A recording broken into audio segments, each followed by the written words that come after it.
Hey everyone, welcome back to Movies with Mia. If you're new to the channel, hi! I'm Mia Tiffany, and here we are watching the greatest classic films throughout history. Today, we are off on another adventure with Dr. Watson and Sherlock Holmes.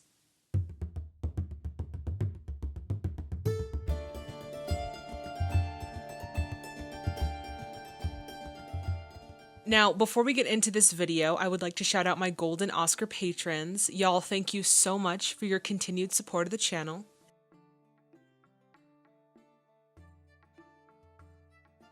And if you're interested in becoming an exclusive VIP Tiffany Club member, then I highly encourage you to check out that Patreon link, which is in the description box below. Today, we are watching the third episode of the Granada television series, The Adventures of Sherlock Holmes, titled The Naval Treaty.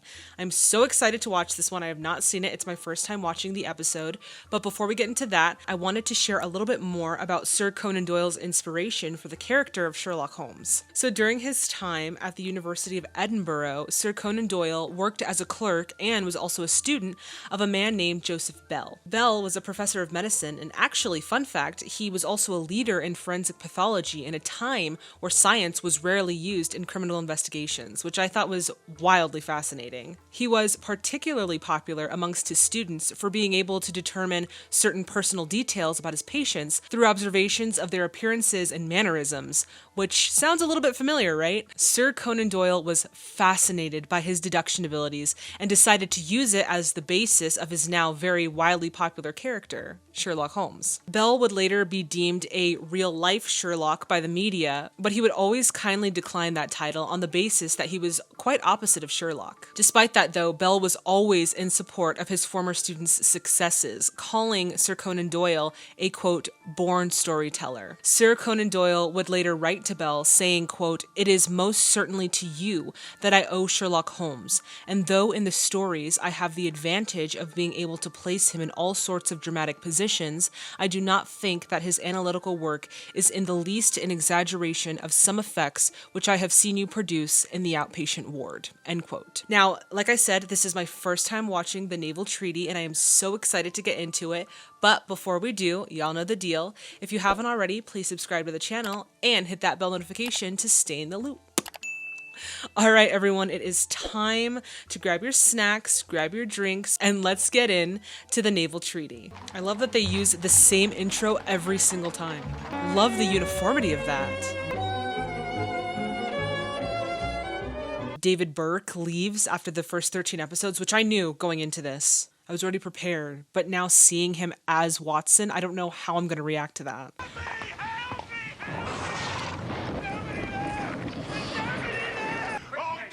What happened? Why do all these episodes start so intensely? Is he injured or is he just like delirious? The Naval Treaty. It is Jeremy Brett. Our sweet, sweet Jeremy.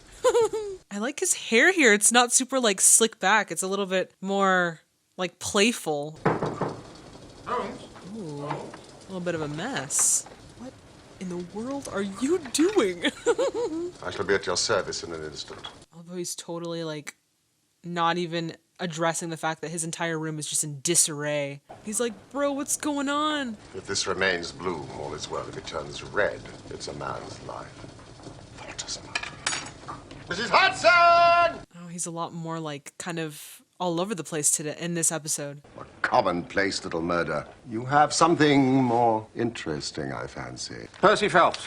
I must confess, he'd passed completely out of my mind until this. I love how the camera is zooming in on his face. Fantastic. My dear Watson, through my uncle's influence, I obtained a good appointment at the Foreign Office until a horrible misfortune came suddenly to blast my career. I wonder why they're kind of like jumping back and forth between different short stories rather than just going on like a linear timeline of them. It doesn't tell us much, but the writing is of interest. It is a woman's. No, man. How do you know No, that? a woman's. No, it's a woman's. You're interested.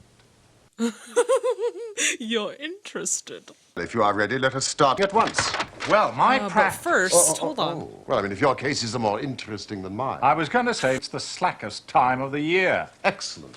He's like, my practice. If your practice is going to do better than mine, then it's funny. You yourself are not a member of the family. Percy is betrothed to my sister Annie. I shall at least be a relation by marriage. She's been nursing him these past 2 months. Sherlock is a little bit more unraveled in this episode. Like something may have happened, just a little bit less clean cut than he usually is. So I wonder what's going on. They're here. Shall I leave? No, still the same dear old tadpole. Mr. Sherlock Holmes, Mr. Percy Phelps. Please, sit down. I love him. He's looking at him so, like, curiously. Then let me get straight to the point. My uncle is Lord Holdhurst. He gave me occasional delicate missions of trust, which I always managed to conduct successfully. I'm sure you did, old chap. Watson's like the emotional one, and Sherlock's like the practical one. Ah, Percy. Good evening, sir. You've heard of the Naval Treaty. The French and Russian embassies would pay an immense sum to learn its contents. Oh, so it must not get out. This is the original. It should not leave my bureau, were it not absolutely necessary to have it copied. And when you have finished, relock both the original and the draft in your own desk. Oh, I feel like he's gonna lose it. Like something's gonna happen to that treaty. I returned straight to my office, where I found a colleague of mine. Hello, Jeff. What did Uncle want? To congratulate me on my engagement. Splendid. Really small detail, but I love how the director of this episode decided to go with a close-up to really let the audience see that real emotion on his face and then him slip into a mask of sort of masking that emotion. That was really cool. Nothing else? Nothing else. Some fishing dispute he wanted me to copy. He did that real smooth, but it was a little bit obvious. Just a little bit. Smooth but obvious. You working late again? Just a few things. Do not neglect the beautiful Miss Harrison. Some other chap might step in. She wouldn't have you, Charles. Oh, not Neil, man. I've got my Daphne. I wonder if there's any sort of tension that's going to happen between those two men. It doesn't feel like it, but then, you know, something always happens. By 9 o'clock, I was feeling drowsy. It was a woman who answered the summons. I'm sorry, I was ringing for Mr. Tangi. You're really using a lot of these pan-ins, and it's adding this sort of suspense to this story. It just adds intensity. I don't know who to trust. The coffee was some time coming, so I went down to investigate. Leaving the room unguarded. Of course you did. Of course you did. Yes. Why did you do that? For your coffee? I would have done the same thing. Coffee is life. Oh, that is so bad. He just left the treaty. I must have It's just okay. dropped off for a moment. Your coffee, sir. If you're here, sir, who's ringing the bell? To your room? Oh my gosh, no way. Ran back upstairs. Oh my The gosh. document was gone from your desk. It's gone. But why would you leave it on your desk? Why would you leave it on your desk if your uncle said to put it in your desk and lock it? This was on you, pal. This was your fault. Simple instructions. There was no one in the corridor. And you are satisfied that it could not have been concealed in the room or in the corridor? All the other doors were locked. Strict Foreign Office regulations. Cool. Are you sure there's not any, like, hidden doorways? The full horror of my situation came upon me. I thought of my uncle, the shame I'd brought upon them. Everyone connected with me. His fiance kind of looks like Millie Bobby Brown in the face, a little bit. It's okay, don't give yourself, don't... Just relax, babe, it's okay. Steady on, old chap. It's okay. Oh, he's really freaking out, man. But I mean, if you listened to your uncle and put it in your desk like you were supposed to, this wouldn't have happened. But it's okay, I get it, you know? Human error. We make mistakes all the time. We've all been there. Poor old Percy. Career in the balance. How long has she known Mr. Phelps? They met in Northumberland in the winter. Do your people approve of the match? Indeed, Mr. Holmes. Why don't I trust the brother? He's way too cool. My father is a staunch supporter of the Conservative Party. That is Before they peculiar. left for America. The wedding is planned for September. I am suspicious of the brother and the fiance because now they have ties in the government. So are they in on this plan? I don't know. But it feels like that's what they're setting up. It's like, come, let's have a chat. Ask you what your occupation is. I have expectations of inheriting my father's business. I also dabble in stocks and shares. I don't know. A little shady if you ask me. Had you arranged to meet Mr. Phelps at Waterloo to take the 11 o'clock train together? No. Then thank you for your time, Mr. Harrison. Mr. Holmes, I feel calmer now thanks to Watson's ministration. Watson is like a little... He's like a mom, okay? He's so cute. That is just the matter of the commissionaire's wife. And here we made one serious mistake. There's two men in the parlor wants to talk to you. What did she just grab? Maybe it's the money. Maybe it's just money that she's saved up. Now, you better come back with us to Scotland Yard to be Take your hands off me! She looks genuinely confused. Oh, in front of her kids, though, man, that's rough. But I understand the situation is grave and they're not thinking rationally. I waited in an agony of suspense. Your brother had already returned. Yes, Percy often worked late, so I went to bed. And sometime after midnight... I was woken. I feel like he does not blink. He's like, I don't have time to blink. I have to watch. Your brother was sleeping down here in this room. Yes, it was evident that poor Percy was in for a long illness. So Joseph was bundled up to my room. This was turned into a sick room. I don't know. They're way too lovey-dovey, and the brother seems a little suspicious. I have lain here for 9 weeks, delirious. If it had not been for Miss Harrison and the doctor's care, I should not be speaking to you now. But in the mad fits, I was capable of anything. I want you to notice the difference in facial expressions. Dr. Watson just looks genuinely concerned. Sherlock is very like, just looking at him more objectively than like with emotion. Just, again, showing the differences in their character. I've wired Inspector Forbes. He's told me no clue has been discovered. So I turn to you, Mr. Holmes. It's my last hope. What a lovely thing. What a fantastic camera shot. Perspective shot. Love it. Deduction is so necessary. It can be built up as an exact science. Goodness of Providence seems to me to rest in the flowers. We have much to hope from the flowers. I also was like looking Jeremy Brett up randomly, and I realized that he plays Maxim de Winter in a television like series or TV show of Rebecca. But yeah, super random, but yeah. Do you see any clue? You have furnished me with 7, but I must put them to the test. Then go back to London and test your conclusions. Oh, okay, Queen, I'm sorry. Very excellent, Miss Harrison. She said, go back to London and test your conclusions. Don't waste our time. Woo! She's a queen. I'm sorry. The most difficult crime to track down is the one which is purposeless. This is not purposeless. Lord Holdhurst might find himself in a position to see such a document destroyed. Sometimes even the most honorable people have their faults. The carpet prevents any possibility of a trap door. Why ring it? I mean, was it the thief, or was it someone with the thief who tried to prevent the crime? It's a very interesting question. I thought about maybe there being a second person. Inspector Forbes, I believe. Mr. Holmes, I'm a very busy man. What do you want from me, Holmes? I know about your methods. You're ready enough to use our information. Do you see his silhouette right there in the glass?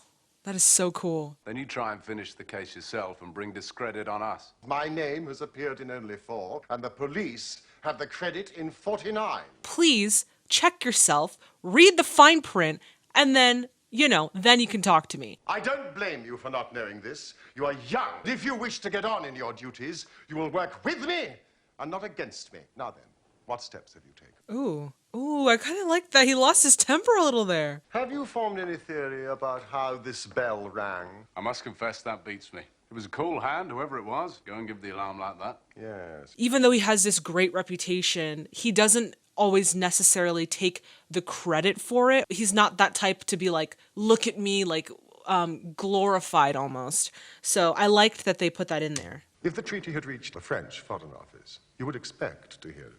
I certainly should. It is not unfair to suppose, then, that the treaty has not reached them. It's not there, that it's probably still in England. We can hardly suppose that the thief took the treaty to frame it and hang it on his wall. Perhaps he's waiting for a better price, Watson. Lord Holdhurst, we have taken up too much of your valuable time. It's been 10 weeks, so why are they holding it? That's a good question. I didn't think about that. He's far from rich. His boots have been resold. Really?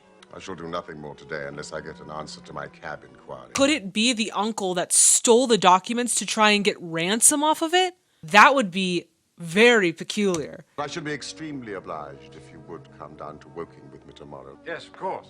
Of course. Night, Holmes. I love their bromance, bro. Best freaking friendship ever. Tonight I shall sleep my own sleep, and alone. Mr. Holmes has imbued me with fresh hope, and I feel I'm on the mend. We have an appointment in September, my love, and I mean to keep it. Yeah, he needs to get better. But for 10 weeks, I feel like we gotta get some serious doctors on this, okay? He sent the nurse away. He puts too much faith in the great detective. It's you that's kept his flame alive, not some detective. Without you to support me. I don't like that she doesn't like Sherlock.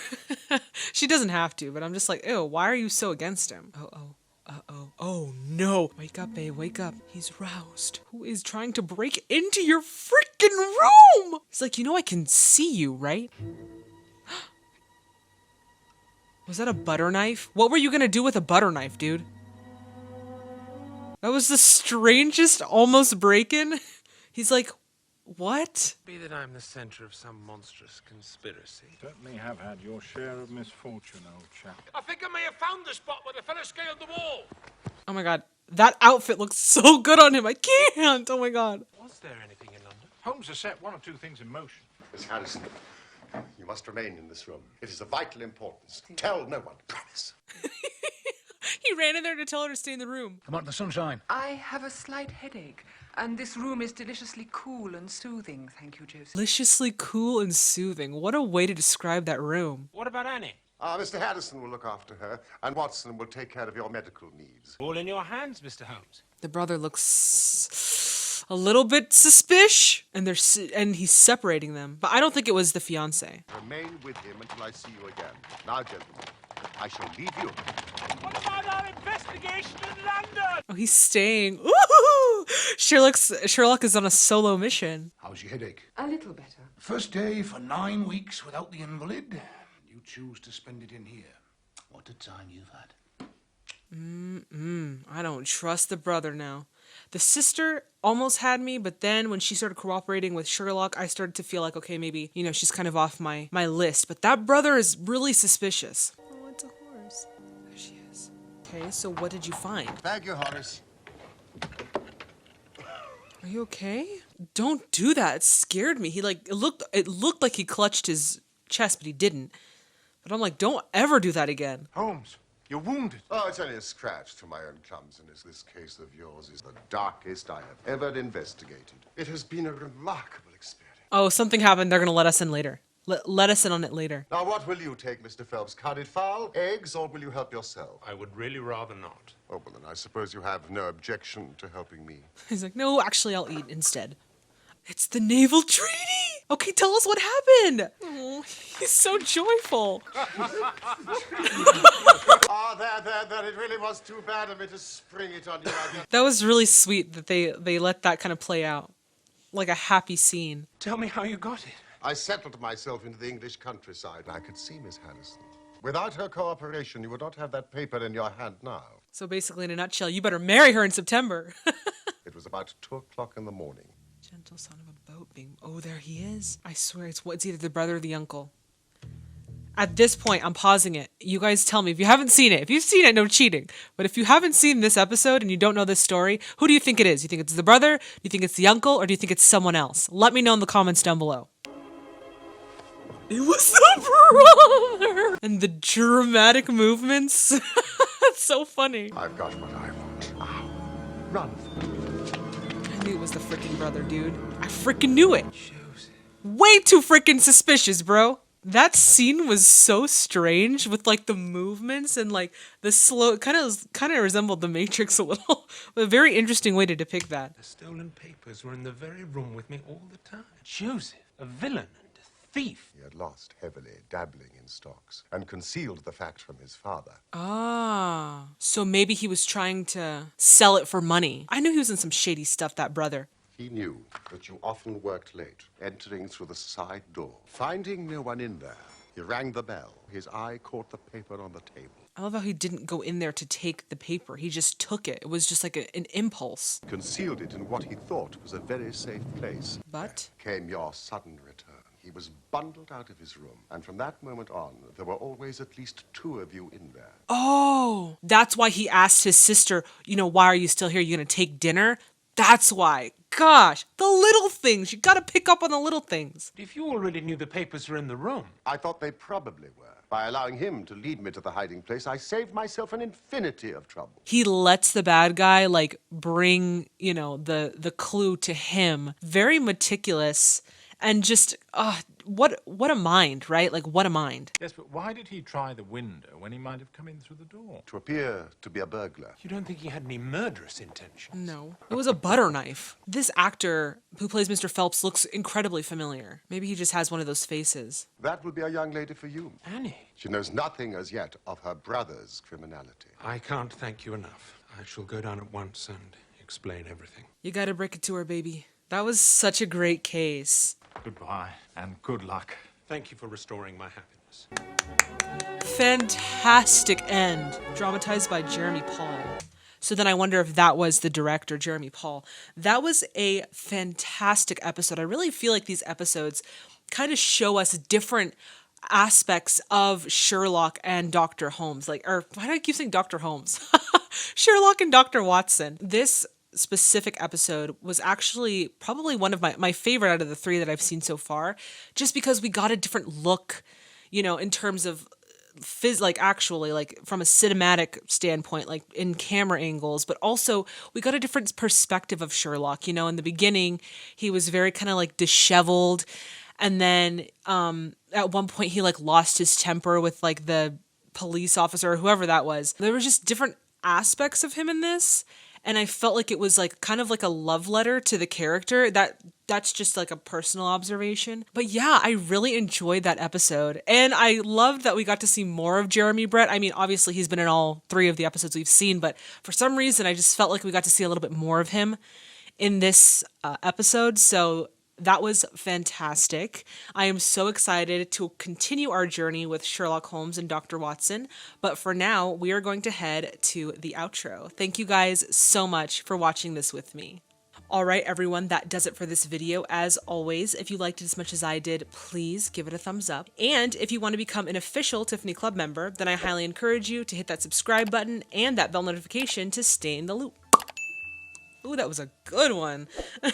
If you want to see this episode's full reaction, you will find it on my Patreon, as well as our FlickPick polls, which allow you to vote for future videos, and our MWM live streams, where every other week we come together as the Tiffany Clubbers that we are, and we sit down and we watch one classic film live via Zoom. If that sounds like something of interest to you, then I highly encourage you to check out that Patreon link, which is in the description box below. In our next video with Sherlock and Dr. Watson, we are going to be watching episode 4, titled The Solitary Cyclist.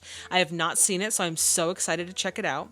If you have not seen or read The Solitary Cyclist, then I highly encourage you to check it out before you watch the reaction, then come back, watch the reaction, and we will talk about it in the comment box below. I have provided the link down below of where I bought my physical copy of The Adventures of Sherlock Holmes. If you have a recommendation for any classic Hollywood films, go ahead and head on over to my website, www.meandtiffany.com. Scroll all the way down and you will see our new recommendation form. Drop all of your recommendations there. I did not have a burning question today. However, if you have a burning question that you'd like to ask me, please do so in the comments down below. Also, feel free to DM me on Instagram and Twitter. My handle is @MammaMiaTiffany. I'm also available via email. My email is miawilliams642@gmail.com. As always, guys, this is such a pleasure. Thank you so much for watching. Please stay safe and healthy out there, and I will see all of you in the next video.